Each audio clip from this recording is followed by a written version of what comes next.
Hello everyone, welcome back to Suksham Ma'am ki classes. Hope you all are doing great and now you need to prepare for your term 2 examination.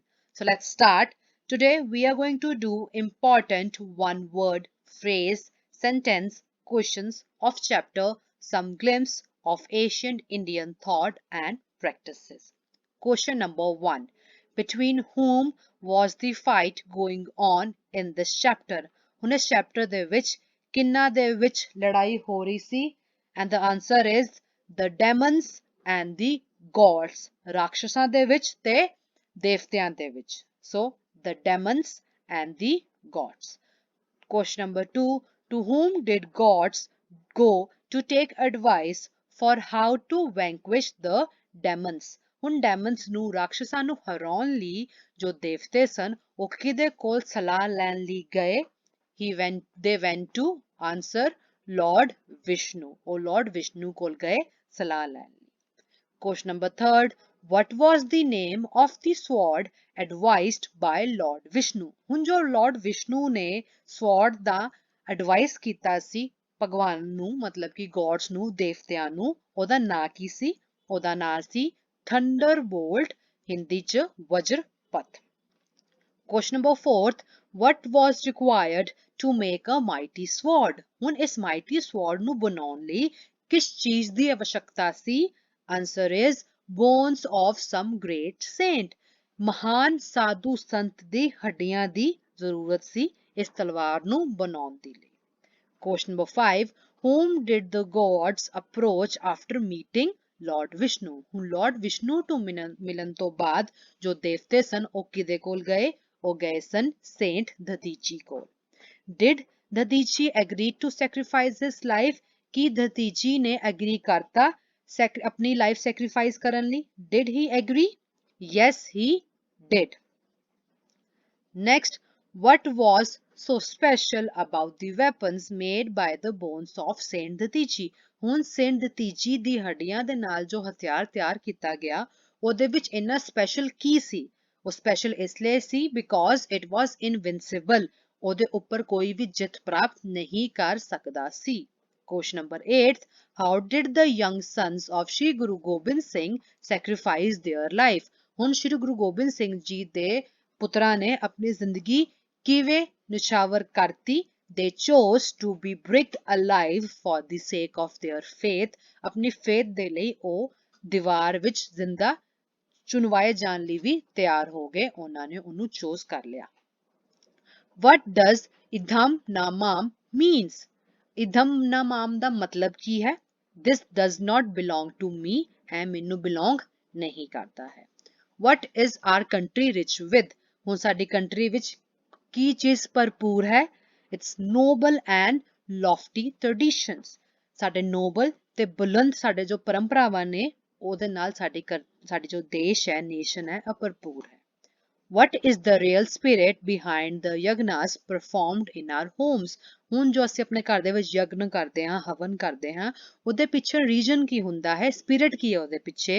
It is the spirit of charity, renunciation, sacrifice and detachment. What does the tradition of feeding birds and animals prove? ਹੁਣ ਸਾਡੀ ਜੋ ਪਰੰਪਰਾ ਹੈ ਜੋ ਬਜ਼ੁਰਗ ਲੋਕ follow ਕਰਦੇ ਸਨ ਕਿ ਅਸੀਂ ਪੰਛੀਆਂ ਨੂੰ ਤੇ ਐਨੀਮਲਸ ਨੂੰ ਰੋਟੀ ਦੇਣੀ ਹੈ. ਤੁਸੀਂ ਵੇਖਿਆ ਹੋਵੇਗਾ ਲੋਕੀ ਕਾਊਜ਼ ਨੂੰ ਰੋਟੀ ਦਿੰਦੇ ਨੇ, ਪੰਛੀਆਂ ਨੂੰ ਦਾਣੇ ਪਾਉਂਦੇ ਨੇ, ਈਵਨ ਕਿ ਐਂਟਸ ਨੂੰ ਵੀ ਆਟਾ ਪਾਉਂਦੇ ਨੇ. ਇਹ ਕਿਉਂ ਪਾਉਂਦੇ ਨੇ? ਇਹ ਤੋਂ ਕੀ ਪ੍ਰੂਫ ਹੁੰਦਾ ਹੈ? It proves that the people of our country believes in the unity and sanctity of all life. What does Vasudev Kutumbakam stands for? ਹੁਣ ਵਾਸੁਦੇਵ ਕੁਟੁੰਬਕਮ ਦਾ meaning ਕੀ ਹੈ? ਇਹਦਾ meaning ਹੈ entire universe is our family. ਪੂਰਾ ਵਿਸ਼ਵ ਸਾਡਾ ਪਰਿਵਾਰ ਹੈ. What does ਵੰਡ ਛਕੋ stands for? ਹੁਣ ਵੰਡ ਛਕੋ ਤੋਂ ਕੀ ਭਾਵ ਹੈ? Answer is eat only after you have shared your meals with others. ਕਿ ਉਦੋਂ ਹੀ ਖਾਣਾ ਖਾਓ ਜਦੋਂ ਤੁਸੀਂ ਆਪਣੇ ਆਲੇ ਦੁਆਲੇ ਜੋ ਬੰਦੇ ਬੈਠੇ ਨੇ ਉਹਨਾਂ ਨਾਲ ਆਪਣਾ ਮੀਲ ਸ਼ੇਅਰ ਕਰੋ. ਮਤਲਬ ਕਿ ਕੋਈ ਭੁੱਖਾ ਬੈਠਾ ਤੁਹਾਡੇ ਨਾਲ ਤੁਸੀਂ ਖਾ ਰਹੇ ਹੋ ਇੰਜ ਨਹੀਂ, ਉਹਨੂੰ ਵੀ ਖਵਾਉਣਾ ਹੈ.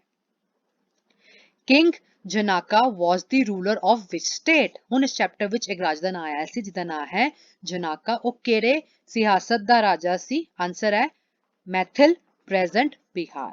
Who was ਅਸਤਵਕਰ? ਹੁਣ ਅਸਤਵਕਰ ਕੌਣ ਸੀ? He was a well known sage, ਬਹੁਤ ਹੀ ਫੇਮਸ ਸੰਤ ਸਾਧੂ ਸੀ। Why was ਅਸਤਵਕਰ angry? ਹੁਣ ਅਸਤਵਕਰ angry ਕਿਉਂ ਹੋ ਗਿਆ? Because the scholar were laughing at his misshapen body, ਉਹਦੇ ਅਜੀਬੋ ਗਰੀਬ ਸਰੀਰ ਦੇ ਆਕਾਰ ਨੂੰ ਵੇਖ ਕੇ ਜੋ ਸਕਾਲਰ ਸੀਗੇ ਮੀਟਿੰਗ ਦੇ ਵਿੱਚ ਉਹ ਹੱਸਣ ਲੱਗ ਪਏ ਸਨ, ਉਹਨਾਂ ਨੇ ਉਹਦਾ ਮਜ਼ਾਕ ਉਡਾਤਾ ਸੀ। Why did ਅਸਤਵਕਰ call the scholar Skinner? ਹੁਣ ਅਸਤਵਕਰ ਨੇ scholars ਨੂੰ Skinner ਕਿਉਂ ਕਹਿਤਾ ਸੀ? ਕਿਉਂਕਿ ਉਹ because they measured the worth of a person from his skin or physical looks or shape of his body, ਉਹਨਾਂ ਨੇ ਕਿਹਾ ਕਿ ਇਹ ਬੰਦੇ ਜੋ ਸਕਿਨਰ ਇਸ ਲਈ ਨੇ ਕਿਉਂਕਿ ਇਹ ਇੱਕ ਬੰਦੇ ਦਾ ਮੁੱਲ ਉਹਦੇ ਤਵਚਾ ਦੇ ਰੰਗ, ਫਿਜ਼ੀਕਲ ਅਪੀਅਰੈਂਸ ਜਾਂ ਬਾਡੀ ਦੇ ਸ਼ੇਪ ਦੇ ਨਾਲ ਮੇਜਰ ਕਰਦੇ ਨੇ। Next, give an example to prove that there was no discrimination on the basis of caste, color or profession of a person in the ancient time. ਹੁਣ ਇਸ chapter ਵਿੱਚ ਉਹ ਕਿਹੜੀ ਐਗਜ਼ਾਮਪਲ ਹੈ ਜਿੱਤੋਂ ਇਹ ਸਿੱਧ ਹੁੰਦਾ ਹੈ ਕਿ ਪੁਰਾਣੇ ਸਮੇਂ ਦੇ ਵਿੱਚ ਕਿਸੇ ਪ੍ਰਕਾਰ ਦੀ ਕੋਈ ਭੇਦਭਾਵ ਕਲਰ ਨੂੰ ਲੈ ਕੇ, ਕਾਸਟ ਨੂੰ ਲੈ ਕੇ ਜਾਂ profession ਨੂੰ ਲੈ ਕੇ ਨਹੀਂ ਕੀਤਾ ਜਾਂਦਾ ਸੀ ਸਾਡੇ ਭਾਰਤ ਦੇ ਵਿੱਚ। ਆਨਸਰ ਹੈ Lord Rama's eating of the tasted berries from a Bhil woman. ਹੁਣ ਭੀਲ ਇੱਕ ਲੋਅਰ ਕਾਸਟ ਦੀ ਲੇਡੀ ਸੀ ਜੋ ਲਾਰਡ ਰਾਮਾ ਨੂੰ ਬੇਰ ਜੂਠੇ ਕਰਕੇ ਖਿਲਾ ਰਹੀ ਸੀ ਤੇ ਲਾਰਡ ਰਾਮਾ ਉਹਨੂੰ ਖਾ ਵੀ ਰਹੇ ਸਨ। ਇਹ ਬਹੁਤ ਵੱਡੀ ਐਗਜ਼ਾਮਪਲ ਹੈ ਜੋ ਇਹ ਪ੍ਰੂਵ ਕਰਦੀ ਹੈ ਕਿ ਡਿਸਕ੍ਰਿਮੀਨੇਸ਼ਨ ਸਾਡੇ ਭਾਰਤ ਵਿੱਚ ਪੁਰਾਣੇ ਟਾਈਮ 'ਚ ਨਹੀਂ ਹੁੰਦਾ ਸੀ। What made the American woman laugh at Swami Vivekanand? ਹੁਣ ਜਦੋਂ ਸਵਾਮੀ ਵਿਵੇਕਾਨੰਦ ਅਮਰੀਕਾ ਗਏ ਸੀ ਉੱਥੋਂ ਦੇ ਇੱਕ ਲੇਡੀ ਸਵਾਮੀ ਵਿਵੇਕਾਨੰਦ ਨੂੰ ਹੱਸਣ ਲੱਗ ਪਈ, ਵੇਖ ਕੇ ਹੱਸਣ ਲੱਗ ਪਈ। ਉਹ ਕਿਉਂ ਹੱਸਣ ਲੱਗ ਪਈ? Because of his simple dress, ਉਹਨਾਂ ਦੇ ਸਿੰਪਲ ਪਹਿਰਾਵੇ ਨੂੰ ਵੇਖ ਕੇ ਉਹ ਹੱਸਣ ਲੱਗ ਪਈ ਸੀ। What reply did Swami Vivekanand gave to that American woman? ਹੁਣ ਉਸ ਅਮਰੀਕਨ ਵੂਮਨ ਨੂੰ ਸਵਾਮੀ ਵਿਵੇਕਾਨੰਦ ਜੀ ਨੇ ਕੀ ਰਿਪਲਾਈ ਦਿੱਤਾ ਸੀ? He said that, Madam, in your country, it is the tailor who makes a man, but in my country, it is the intrinsic worth and character of a person that make him or her great. ਉਹਨਾਂ ਨੇ ਕਿਹਾ ਕਿ madam ਤੁਹਾਡੇ ਦੇਸ਼ ਦੇ ਵਿੱਚ ਦਰਜੀ ਹੀ ਬੰਦੇ ਨੂੰ ਰਿਪਰੈਜ਼ੈਂਟੇਬਲ ਬਣਾਉਂਦਾ ਹੈ, ਗ੍ਰੇਟ ਬਣਾਉਂਦਾ ਹੈ, ਕਿਉਂਕਿ ਜੋ ਕੱਪੜੇ ਜੇ ਉਹਨੇ ਵਧੀਆ ਕੱਪੜੇ ਪਾਏ ਹੋਣਗੇ ਤਾਂ ਤੁਸੀਂ ਉਸ ਬੰਦੇ ਨੂੰ ਵਧੀਆ ਸਮਝੋਗੇ। ਭਾਵੇਂ ਉਹ ਕੱਪੜੇ ਦਰਜੀ ਨੇ ਸੀਤੇ ਨੇ ਤੇ ਦਰਜੀ ਦੇ ਸੀਤੇ ਹੋਏ ਕੱਪੜਿਆਂ ਤੁਸੀਂ ਵੇਖ ਕੇ ਬੰਦੇ ਨੂੰ ਜੱਜ ਕਰ ਲੈਂਦੇ ਹੋ ਕਿ ਉਹ ਬੰਦਾ ਬਹੁਤ ਚੰਗਾ ਹੈ ਜਾਂ ਮਹਾਨ ਹੈ ਜਾਂ ਅਮੀਰ ਹੈ ਜਾਂ ਗਰੀਬ ਹੈ। ਬਟ ਇਨ ਮਾਈ ਕੰਟਰੀ, ਮੇਰੇ ਕੰਟਰੀ ਵਿੱਚ ਇੱਕ ਬੰਦੇ ਦੇ ਕਰਮ, ਉਹਦੇ ਮੂल्य, ਉਹਦੇ ਅੱਛੇ ਡੀਡਸ, ਇਹ ਸਭ ਕੁਝ ਉਹਨੂੰ ਗ੍ਰੇਟ ਬਣਾਉਂਦੇ ਨੇ, ਉਹਦਾ ਵਧੀਆ ਕਰੈਕਟਰ ਉਹਨੂੰ ਗ੍ਰੇਟ ਬਣਾਉਂਦਾ ਹੈ। What was the supreme quality of Chhatrapati Shivaji that has been highlighted in the chapter? ਇਸ ਚੈਪਟਰ ਵਿੱਚ ਉਹ ਕਿਹੜੀ ਕੁਆਲਿਟੀ ਹੈ ਜੋ ਛਤਰਪਤੀ ਸ਼ਿਵਾਜੀ ਦੀ ਬਹੁਤ ਸੁਪਰੀਮ ਮੰਨੀ ਜਾ ਰਹੀ ਹੈ ਤੇ ਚੈਪਟਰ ਵਿੱਚ ਦੱਸਿਆ ਗਿਆ ਹੈ। His quality of giving the highest respect to women, ਕਿ ਕਿਵੇਂ ਉਹ ਔਰਤਾਂ ਨੂੰ ਸਭ ਤੋਂ ਉੱਚਾ ਦਰਜਾ ਦਿੰਦੇ ਸਨ। And last is a young unmarried girl child fit to be worshipped, ਉਹਨੂੰ ਕੀ ਕਿਹਾ ਜਾਂਦਾ ਹੈ? ਜੋ ਇੱਕ ਛੋਟੀ ਜਿਹੀ ਕੁੜੀ ਹੁੰਦੀ ਹੈ ਜੋ ਅਨਮੈਰਿਡ ਹੁੰਦੀ ਹੈ ਤੇ ਉਹਨੂੰ ਪੂਜਿਆ ਜਾਂਦਾ ਹੈ। ਤੁਹਾਨੂੰ ਪਤਾ ਹੈ ਕੰਜਕਾਂ ਤੁਸੀਂ ਉਹਨੂੰ ਪੂਜਦੇ ਹੋ, that's ਕੰਜਕ। and with this ਸਾਡੇ important one word phrase sentence question ਅਸੀਂ solve ਕਰ ਲਏ ਨੇ। ਤੁਸੀਂ ਚੈਪਟਰ ਨੂੰ ਰੀਡ ਕਰਨਾ ਔਰ ਤੋਂ ਬਾਅਦ ਇਹਨੂੰ ਵੇਖਣਾ so that ਤੁਹਾਨੂੰ ਸਮਝ ਆਵੇ ਕਿ ਪੁੱਛਿਆ ਕੀ ਜਾ ਰਿਹਾ ਹੈ ਤੇ ਆਨਸਰ ਕਿਹੜਾ ਬਣੇਗਾ।